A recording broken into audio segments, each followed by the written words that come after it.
Hi, good afternoon mga kaibigan. Ito na naman ang inyong kabalitaktakan, si Richard Malabed Torino. Today is the second day of December 2025. It's 1:30 in the afternoon. As we have promised last time, ang pag-uusapan natin ngayon ay yung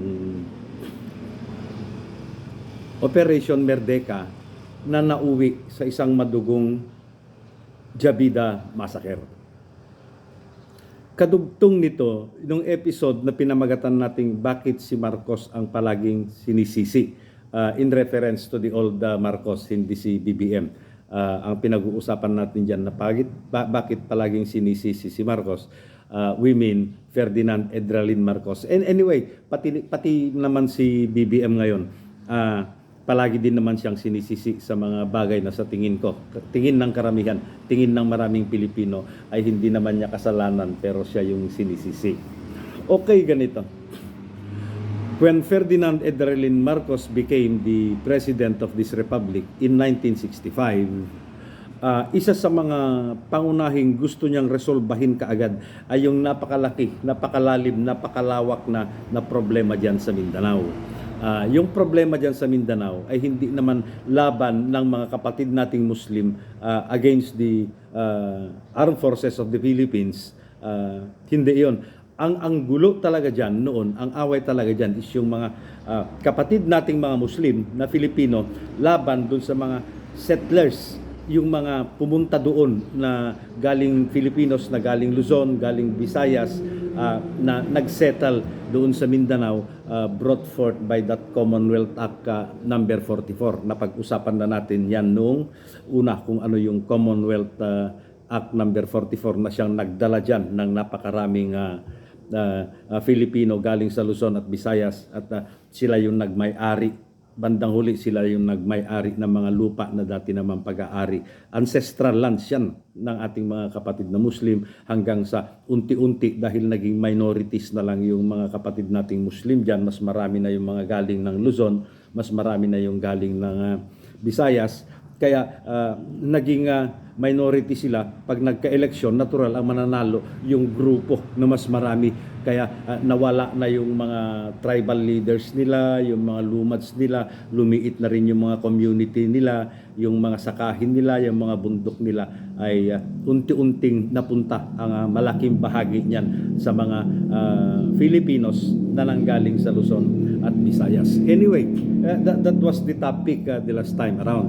So pag-usapan natin ngayon yung Operation Merdeka at yung nanauwi sa madugong Jabida Massacre.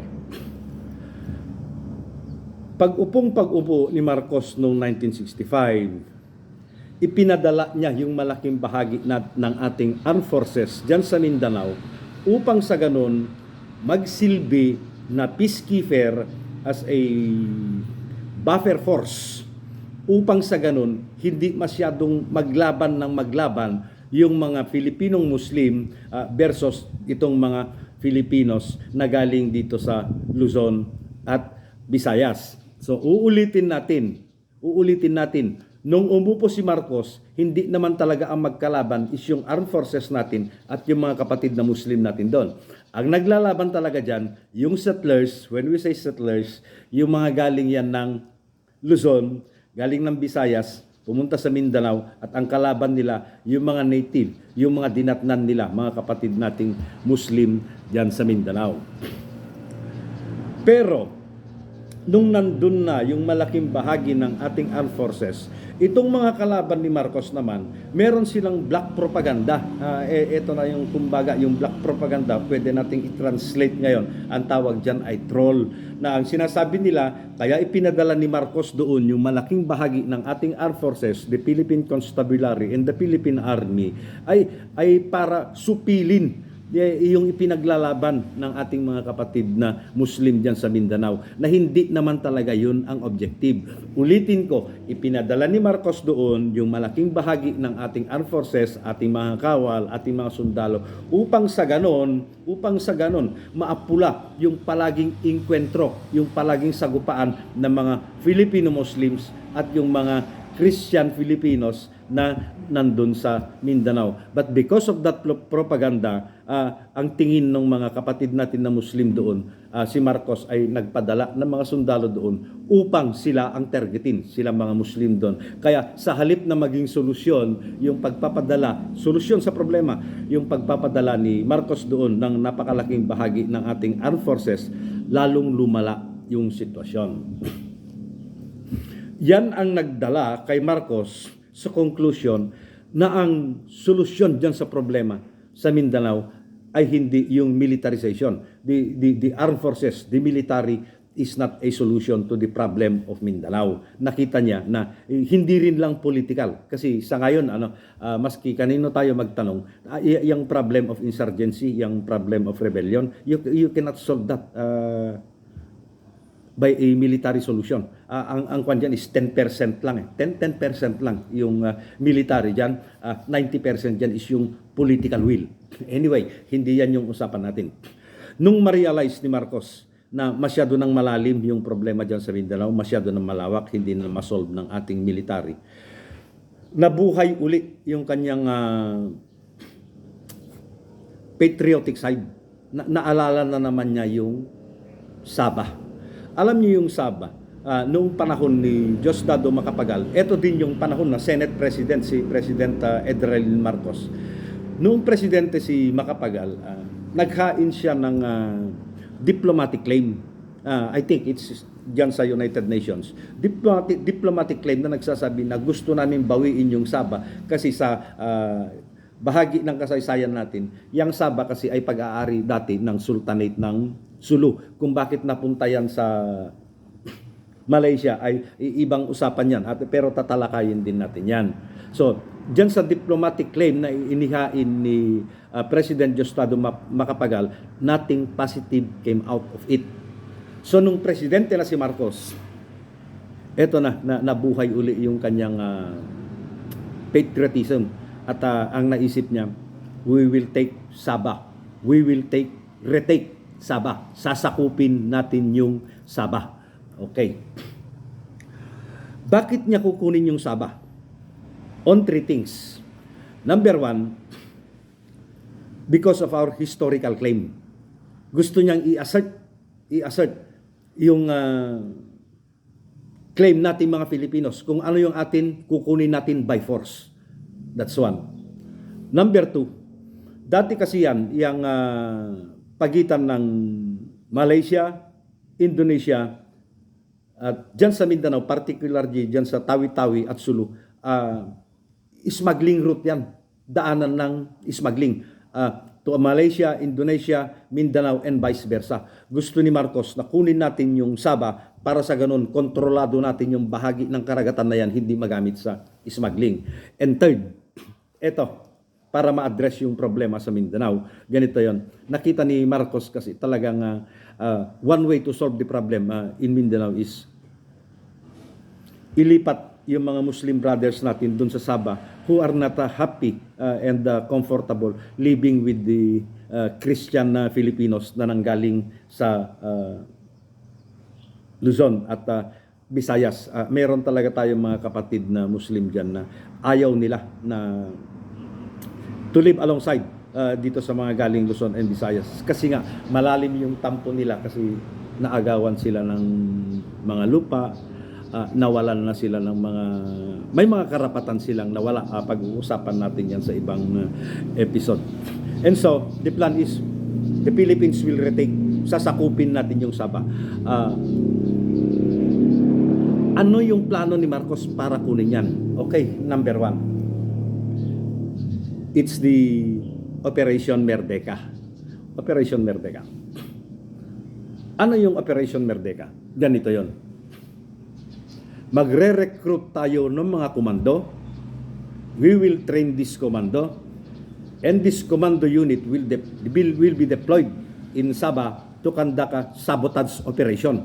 Meaning to say, they will disrupt the peace and order there in Sabah. Okay. Kailangan ang mga commando unit na ito ay manggagaling dyan sa bahagi ng Tawi-Tawi, Sulu at basta dyan sa Sulu Peninsula at Sulu Archipelago. Why? Bakit kailangan tausog? Karamihan, bakit kailangan tausog ang kukunin dyan?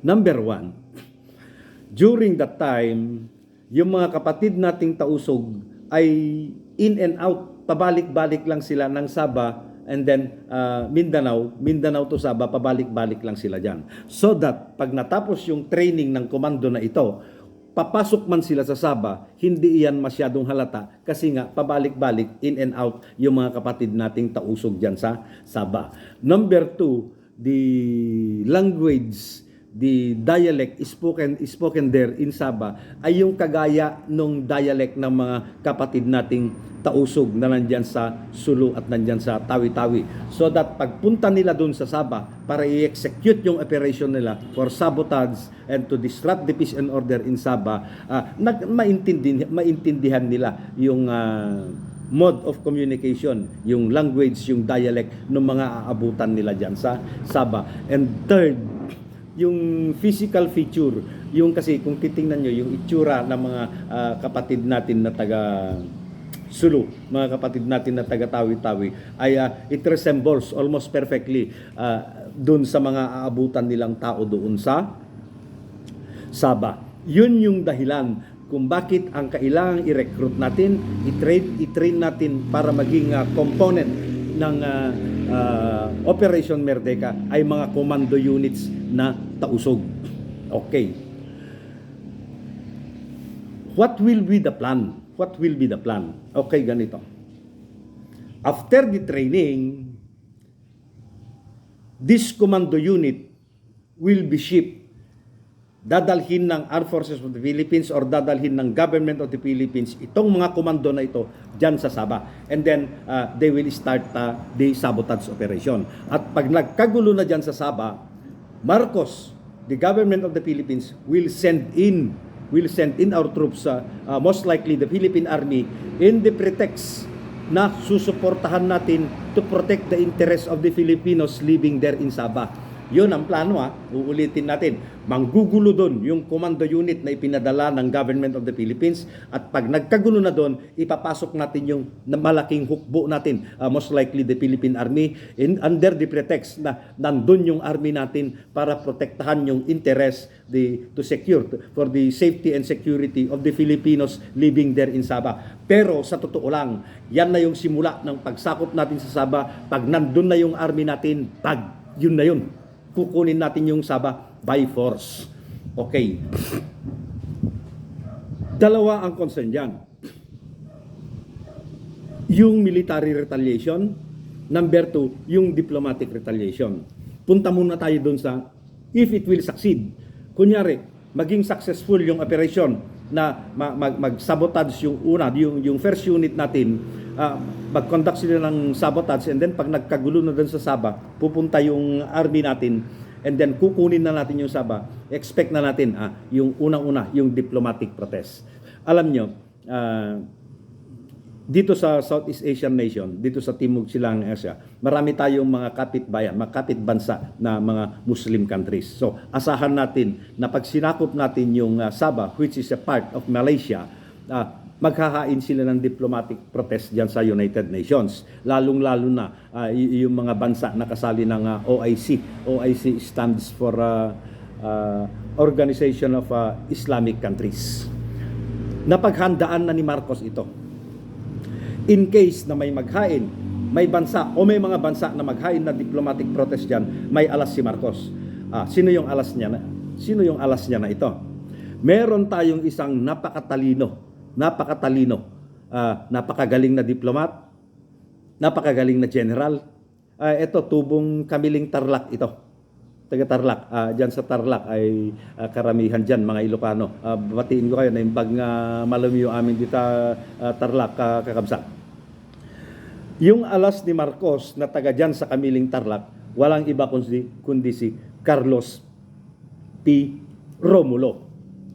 Kunyari, nakuha na natin yung Sabah. Mag-file, may bansa o may mga bansa na mag-file ng diplomatic protest dun sa United Nations, gagamitin natin si Carlos P. Romulo. Kasi si Carlos P. Romulo in the late 40s and in the early 50s, naging president ito ng United Nations General Assembly. Alam niyo, yung United Nations General Assembly is the highest assembly, the highest council in the United Nations. And then at one point, naging president din ito ng United Nations Security Council. Ito yung pinaka-powerful na council sa United Nations. So, ito yung gagamitin ni Marcos kung sakaling may maghahain ng diplomatic protest dun sa United Nations. And third, still using Carlos P. Romulo, in 1967, during that attempt to retake Sabah, ang Secretary General noon ng United Nations is si U Thant. U Thant is a diplomat from I think it's Burma. And si United Nations Secretary General U Thant ay kaibigan pa rin ni Carlos P. Romulo. Okay. Yan if kung ang haharapin natin after capturing Sabah ay diplomatic protest. Now, number 2, what if Malaysia, Indonesia, or other countries in Southeast Asia sympathetic to the cause of Malaysia will retaliate militarily against the Philippines? Ang sabi ni Marcos, hindi ako natatakot dyan. Why? Unang-una, ganito at that time, in 1967, sariwa pa rin sa ala-ala ng lahat ng mga pinuno, halos lahat ng pinuno ng mga bansa dito sa Southeast Asia, kung gaano kagaling, katatag, katapang yung mga sundalong Pilipino because of the Korean War. Dito sumikat ng husto ang mga Filipino dito. Hinangaan tayo ng hindi lang dito sa Southeast Asia, halos dito sa buong mundo. What's the Korean War? Isabihin ko lang sasakupin noon ng North Korea, pinagsamang pwersa ng North Korea at China, yung South Korea. Ang lumaban diyan, ang tumindig naman muna is yung mga sundalo ng United Nations. Pinangunuhan yan ni General Douglas MacArthur. Pero nung, alam nyo, masyadong malakas yung North Korea at pinagsanib na pwersa ng North Korea at China, nahihirapan yung United Nations. Kaya humiling sila ng mga sundalo galing sa Pilipinas. Yung Pilipinas, ipinadala niya yung 10th BCT, the 10th Battalion Combat Team. Mas kilala sa tawag na PEFTOC. PEFTOC is an acronym of Philippine Expeditionary Forces to Korea. Dito, nasubukan yung tapang, galing at husay ng mga sundaling Pilipino dyan sa Yultong, Battle of Yultong. Alam nyo yan, dyan sa Yultong, napainkwentro yung mga sundalo ng United Nations. Kasama dito yung sundalo ng Pilipinas laban sa pinagsamang sundalo puwersa ng North Korea at ng China. Sa tindi ng bakbakan at sa dami ng kalaban, hindi lang umatras yung mga sundalo ng ibang bansa na kasali sa United Nations. Tumakbo sila. Alam nyo kung sino naiwan? The Filipino soldiers. Ang ratio dyan is more or less 10,000 more or less 1,000 yung sundalong Pilipino. Alam nyo kung ilan yung kalaban? Pinagsamang puwersa ng North Korea at ng China. 10,000 or mahigit. Yun yung account ng mga historians. Alam nyo, hindi umatras itong mga Pinoy. Talagang astig. Dito mo masubukan yung galing ng Pinoy. Hindi nga lang sila umatras, tinalo pa nila yung puwersa nung napakalakas, napakaraming sundalo ng North Korea at ng China from that 24 hours gun battle dyan sa Yultong. Umatras yung kalaban nila. Dito nakita ng buong mundo kung gaano katapang, kagaling yung mga sundalong Pinoy. So, yun ang nasa isip ni Marcos. Walang maglalakas loob na mag-retaliate militarily against the Philippines kasi nga kilalang nila yung husay ng mga sundalo ng Pilipinas. Number 2, at that time, during the presidency of Marcos, early presidency kasi that's only 1967 nung planuhin ni Marcos na sakupin natin yung Sabah. At that time, ang Pilipinas ang pinakamalakas ng Air Force, pinakamalakas ng Navy, pinakamalakas ang Army, at meron tayong Philippine Constabulary kumpara sa anumang hukbo, kumpara sa anumang armed forces ng mga iba't bansang kapitbahay natin. Kaya malakas ang loob ni Marcos? No, walang magre-retaliate, walang maglalakas loob na labanan tayo militarily. At sabi niya, we will take Sabah by force. Ganon katatag si Marcos noon. Okay, lipat na tayo. So na-recruit na yung component ng Operations Merdeka. This commando unit, this trainee, this recruit ay dinala dyan sa Corregidor Island. Corregidor Island, yung isla dyan sa pagitan ng Cavite, Manila at ng Bataan, dyan sa Manila Bay. Dyan sila nag-training. In the process, nagkaroon ng mga glitches, nagkaroon ng mga problema. Unang-una, nagrereklamo yung mga recruits, yung mga tausog brothers natin na dapat ay silang i-train natin na maging komando. 2 months na daw silang hindi sumasahod. Hindi maganda ang pagkain kumpara dun sa mga officers nila. And third, yung alam niya na, yung sobrang pag-inom ng mga training officers nila at nagdadala pa daw ng mga babae doon sa training camp, doon sa TRACOM, training command, yung mga officers nila. And of course, yung Muslim brothers natin, karamihan dyan, yung hindi naman sa ayaw nila yung inom, pero parang may oras yata yan. At yung pambababae ay parang hindi angkop sa kanilang kultura. Because of this and many more, nagkakaroon na ng distansya hidwaan yung mga training officers at itong mga supposed to be mga commando unit natin na dadalhin sa Sabah. At one time, sumulat nga itong mga trainee, itong mga tausog brothers natin ng reklamo papunta sana kay President Marcos. The trouble is na-intercept yung sulat na yan. Yung sulat na yan, inirereklamo nila yung mga officers nila. The trouble is na-intercept ng mga training officers nila yung sulat na inirereklamo yung mga training officers. Kaya sabi nila, yan yung naging mitya kung bakit ang sabi nila, yung mga training officers na supposed to be magsasanay dito sa mga kapatid nating mga tausog na dadalhin dyan sa Sabah, unti-unti nilang pinatay. Yun yung claim. Kasi hindi nag-issue ng official statement ang government nito after the alleged Jabida Massacre. Yan na yung, nung pinatay sila, tinawag na yan na Jabida Massacre. The trouble is may isang nabuhay. Nakita daw ng dalawang mangingisda na palutang-lutang dyan sa Caballo Island yata. Malapit din lang sa Corregidor. Malapit dyan sa Cavite. Nakita nila itong ano bang pangalan nito? Si Jibil yata. Hindi ko na sigurado. May isang nabuhay, inalagaan ng mga mangingisdang taga Cavite. At nung gumaling na, to cut the story short, dinala nila dyan kay Ninoy Aquino. At ang sabi ni Ninoy, dito nga malaking debate ito. Si Ninoy ba ay isang bayani o isang traidor? Kasi si Ninoy ay ibinulgar niya na si Marcos ay may pagtatangka na sakupin natin yung Sabah natural. The effect of that is maraming mga bansa, maraming mga leader na nagkaroon ng malalim na tampo kay Ferdinand Edralin Marcos. But nonetheless, yung Malacanang, the government of the Philippines, hindi na nag-issue ng maski anong statement about that. Wala silang kino-confirm, wala silang deny. They just downplayed it. Kaya nga, this led to several investigation. May investigation dyan si Mrs. Vitug, may investigation dyan si Azurin, may investigation dyan si McCoy. All of these were publicized publicly. Pero sa tingin ko, ang pinakamaganda na report tungkol dyan sa allegedly Jabida Massacre ay yung aklat na isinulat ni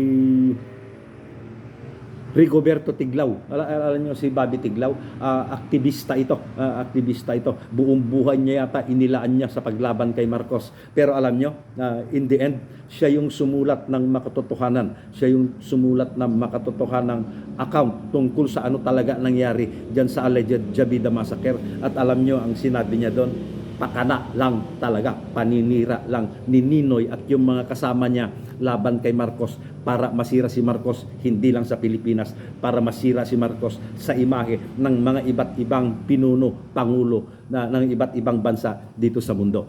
Okay, so susunod pag-uusapan naman natin yung kahangahangang